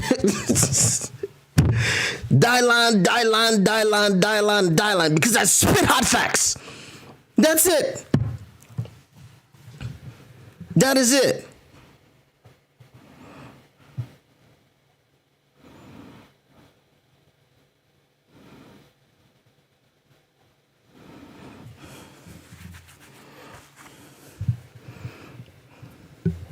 But all the obsessive Goff stuff, and he can't be wrong. Y'all sounding like I came looking for booty. you know what I'm saying? That's what y'all sounded like. Y'all need to stop it, bro.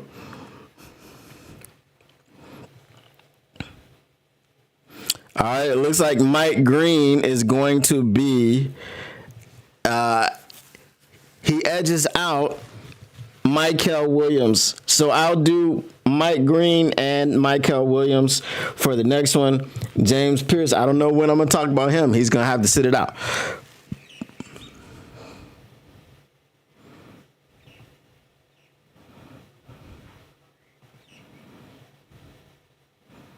All right. So Mike Green is our next draft, prospect.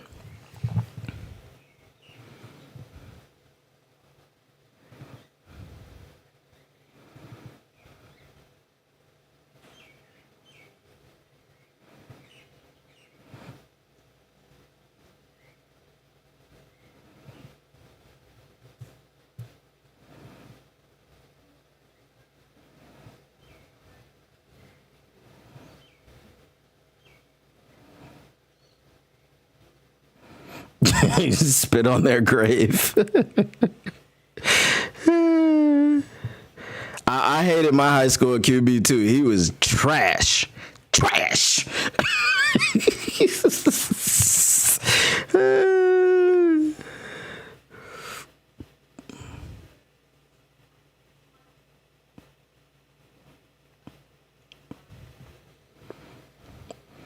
Antoine Green, no.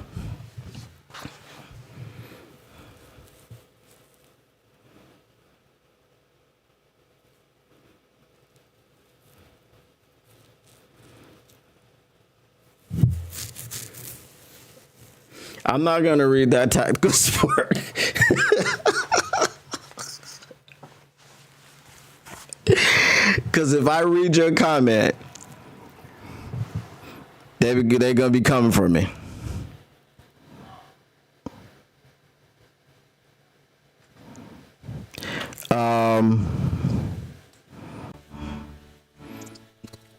Yeah, I don't even know. I can't. I think I should plug this in and see what it sounds like.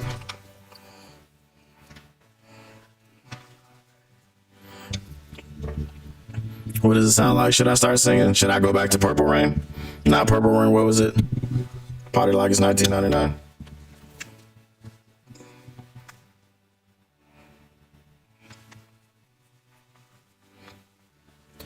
Check. Anything different? No, it sounds the same to me. Oh, this sounds different to y'all? Well, yes, I like Roger and Zach.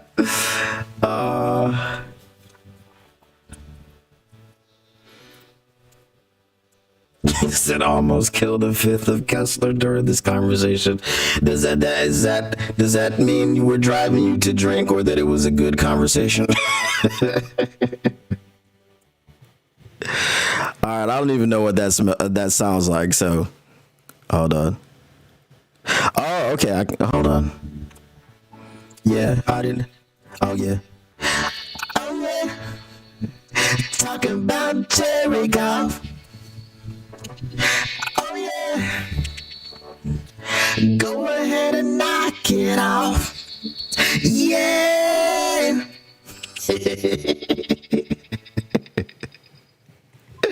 Oh my goodness.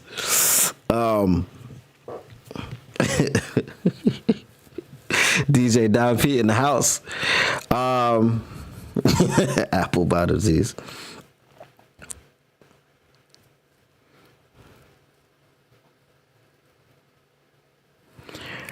So Tactical Spark says, not saying that he's playing terrible, just saying sooner or later it will be time to move on, and the next 3 years is the time to draft his replacement. I'm not opposed to drafting a replacement. I'm just not. I think that's just good, smart business. You know? T-Pay. Make a new intro. I don't even have an intro at all. I haven't made one. Is it really like? Do y'all like intros?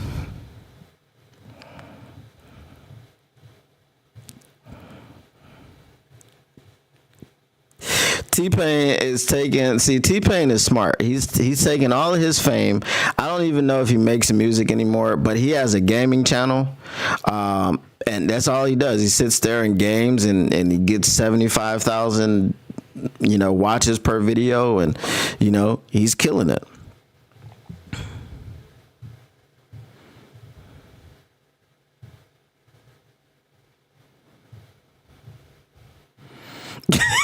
Mr. Morale said, I'm about to cut her.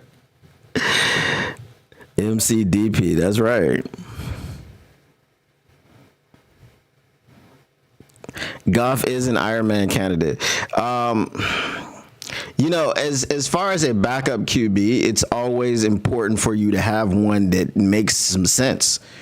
I mean, look, we rolled into last year, not this past season, but last year with Nate Sudfeld as our backup QB. Like, if Jared Goff had gone down, there's no way in hell that Nate Sudfeld would have won anything. It just wasn't going to happen.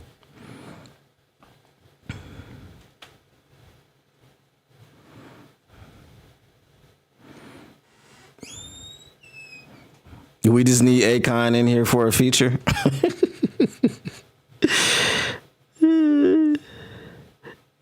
Make Fleece Johnson the intro. I came looking for booty. I ain't bring no milk, no cookies, nothing. Now we can do this the easy way or the hard way. The choice is yours.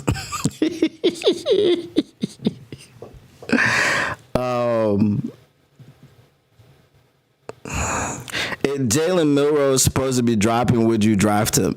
Unless he drops to the third round, no. Because, as I said, in the first 2 rounds, I want 2 edges.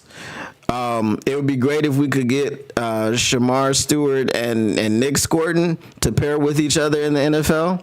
But I don't care what you do. I want 2 edges in the first 2 rounds. Now, if Jalen Milroe drops to the third, fine. Go ahead and draft him.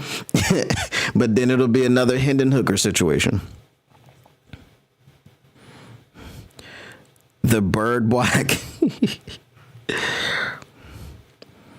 Yes, just exactly what J-Rod said. Yes, on Milroe, but after we get our hot items first. Because if Milroe were to drop to 28 and you wanted to draft him at 28, I would say that does not make sense. Okay. I'm using this soundboard from now on. I'm not gonna use the other one. The other one has more sounds, but it's more you gotta mess with the settings and OBS, and sometimes they don't work, sometimes they do. You gotta turn on desktop audio every time. It's just really, you know what I mean? It's a waste of time. But this one, I'm just gonna, I'll see if I can upload all the other sounds that I have, and we'll just be good to go.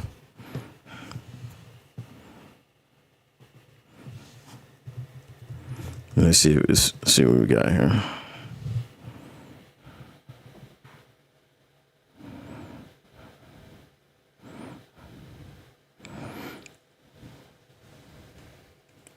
See, this one is like, hold on. Long titty, no nipple having ass. So this one has got a whole lot more stuff on there. So trying to figure out what it is harder. But yeah, I'm gonna use this one.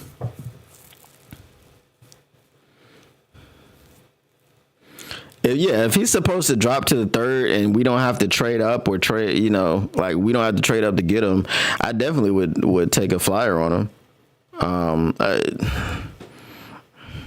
I think as a runner, for sure, he's better than Hendon Hooker.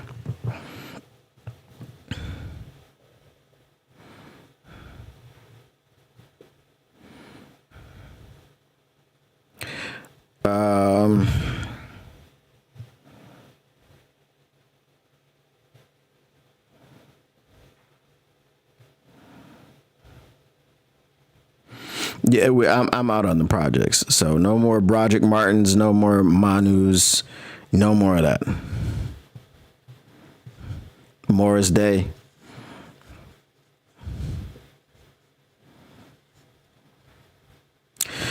Zach J says if I was a GM, I would take a chance on 7th round backup QBs. If they don't work out, draft another one next year.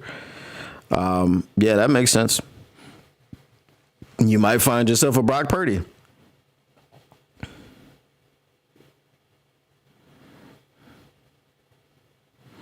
You watched a Sly Stone doc? That's what's up.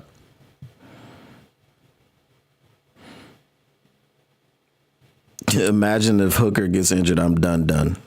Well,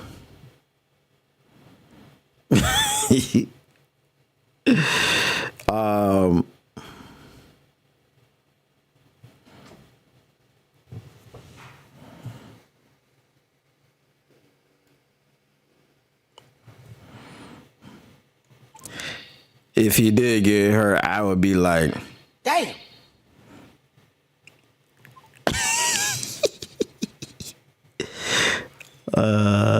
let me add this. Could I add this one?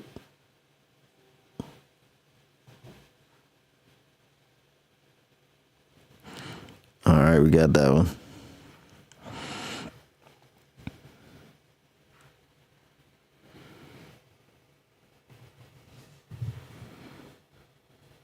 The dog catcher? I don't know. See, that's what I'm saying. I have to find it. Let me see if I can find it.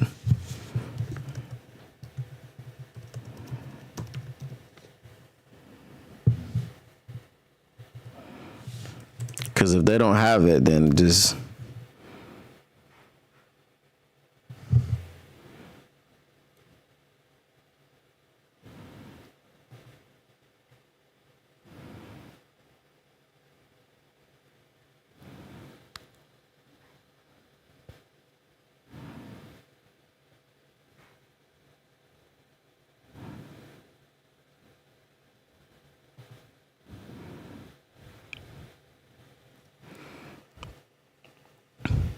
It's $30 to go pro, but I don't know if I want to spend $30 on something I don't know how much I'm going to use. Atomic Dog. Let me see if they've got Atomic Dog. No results for Atomic Dog.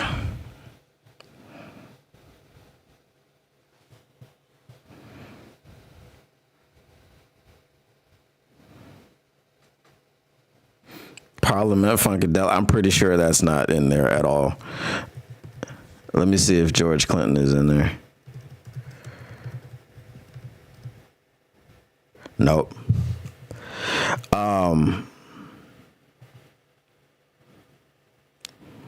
Yeah, and this, I don't even think that I can, whatchamacallit.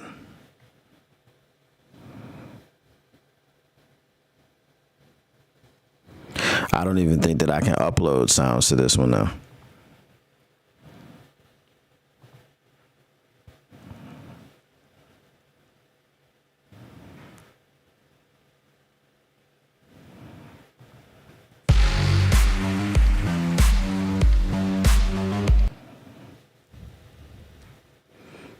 I don't know. I'll have to figure it out. Later.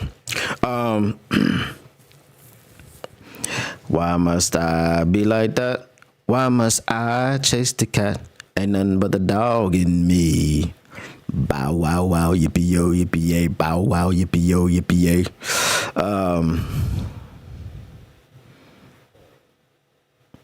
It said all I suggest is and Hooker gets traded, I would not mind seeing Zach Wilson sit behind Goff. I wouldn't mind seeing Zach Wilson sit behind Goff. Goff would have to hide his mom at that point. We know what Zach Wilson about.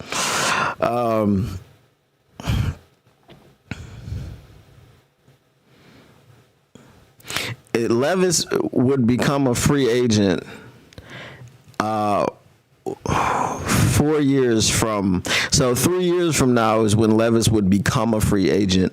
I don't know. They're probably, if he doesn't improve, they'll cut him at some point. So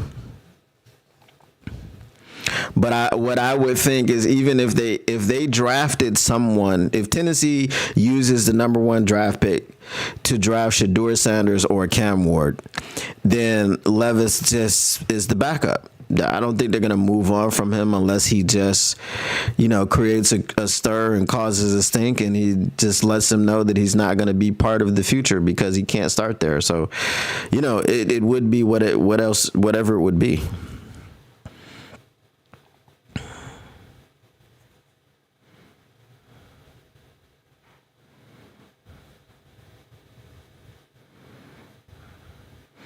Is it just trying to change the subject?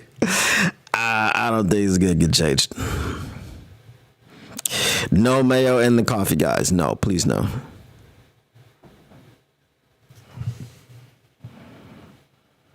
How many first round QBs end up bust? So why not take a chance on a later round QB? Trevor Noah. Bro, I honestly can't ever think of his name until I call him Trevor Noah, and then I remember it's Trevor Lawrence. My mind won't let me not call him Trevor Noah first. It's like, get Trevor Noah out of there, and then we can make room for Trevor Lawrence.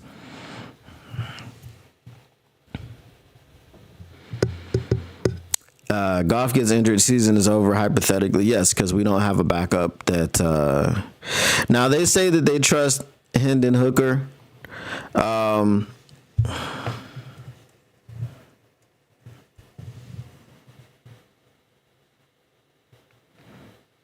I say...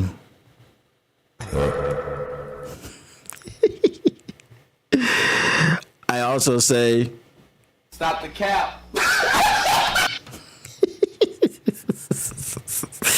When they say they trust Hendon Hooker after bringing Teddy Bridgewater in, you must say... Stop the cap.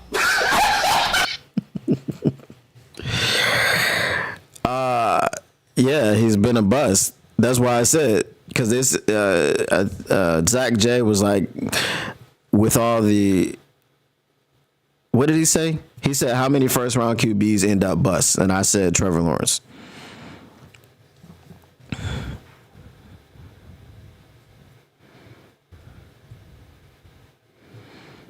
A true giraffe, cut that hair. Lawrence has a longer neck than Peyton Manning. He does. And that chick that just got like famous for looking like Trevor Lawrence, it was really weird. You know what I mean? It was very, very weird. I'm like, do you, but you look like Trevor Lawrence.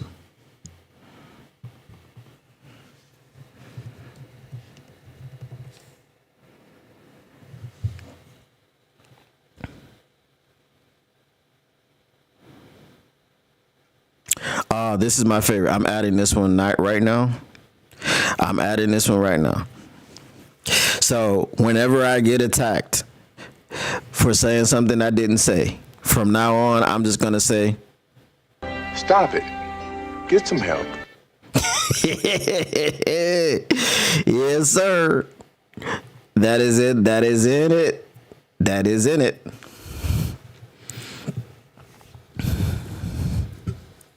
Did y'all, I can't find this thing, but since it's on the internet, there was a dude on a New York subway, and this was actually a dude that was actually talking. It wasn't one of the crackheads that just be sitting there smoking crack on the seat. And he was like,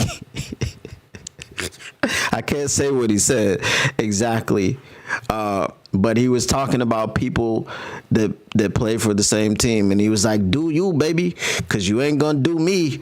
And then he said, my naysayer. I don't know, does anyone know what I'm talking about? If you know what I'm talking about, let me know. If you can find it, please let me know where, like, send it to me, send me the link, because I saw it years ago and I haven't been able to find it. With all the crazy stuff that happens on New York subways, it's not like a surprise that it got lost, but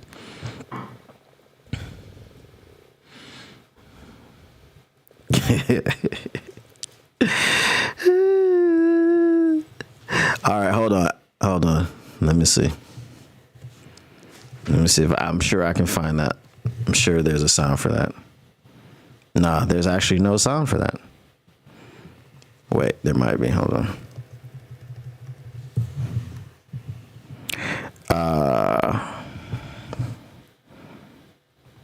Hold up, wait a minute, let me put some pimp in there. Definitely taking that one.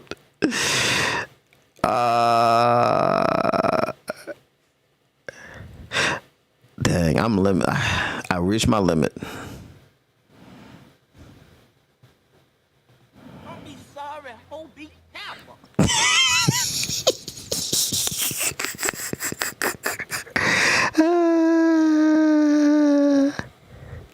You having an unnatural allegiance to losers is not like you. I done found the Cat Williams.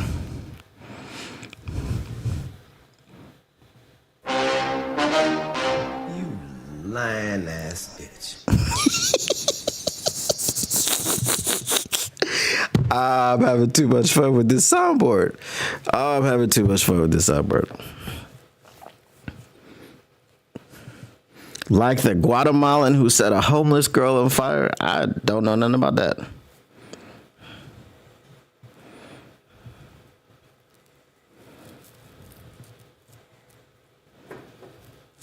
He said, why wait till you need a QB to draft a QB? If you do that, then you have to rely on a rookie. I don't like relying on rookie QBs. So within the next 3 years, draft a QB that you like. That makes total sense. If you wait to draft a QB until you have to draft a QB, then you get Mac Jones. And then he gets traded, and then you have Bailey Zappi. And then he gets let go. And then finally you get Drake May. That's the situation for franchises that don't have the replacement QB waiting in the wings. The Jared Goff and Matthew Stafford thing was very rare and very unique because you don't generally trade quarterbacks.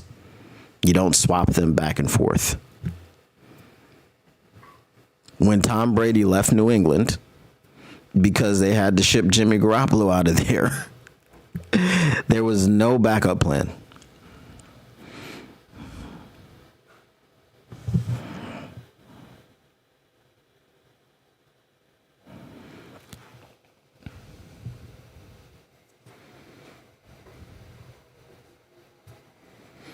A guy set a lady on fire. How do you set a woman on fire? Did he douse her with alcohol first? Was she asleep?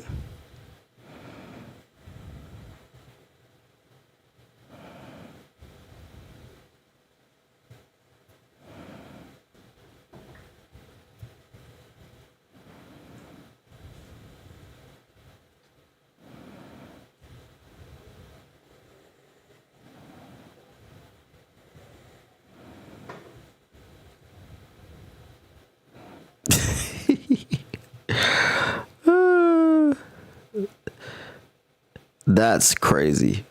She was asleep on the subway and then he put gasoline on her, and that's wild. Did he know her at least? Did he run up on her like, You lying ass bitch. I'm sorry. That was insensitive. I know, but it was just perfect. It was perfect.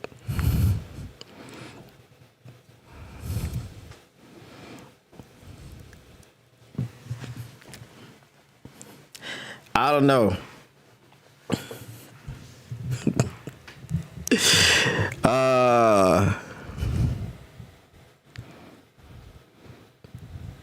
I'm saying, did he run up on her and say that? Like, at least did he say something to her? Did he know her? Did he go, did he say that to her? Has she done something to harm him in the past? Had they met somewhere in life before? That was my point. Now you listen in the 70s funk? Hey, man, do you? He didn't know her. He said nothing. That's crazy, bro. Was he on crack?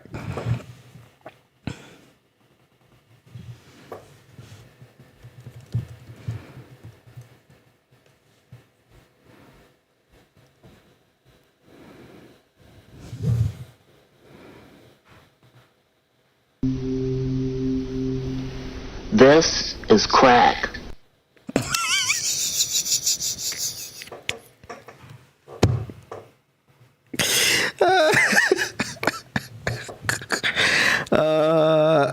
Roller coaster. Woo. He's an immigrant, I think. I don't know about no Diddying. Oh,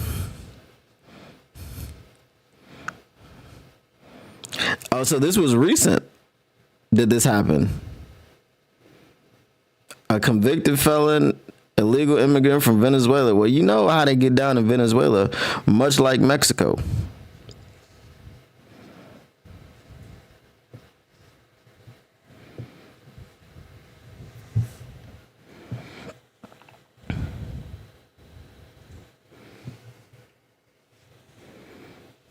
In December. All right, y'all. It has been fun, man, hanging out, but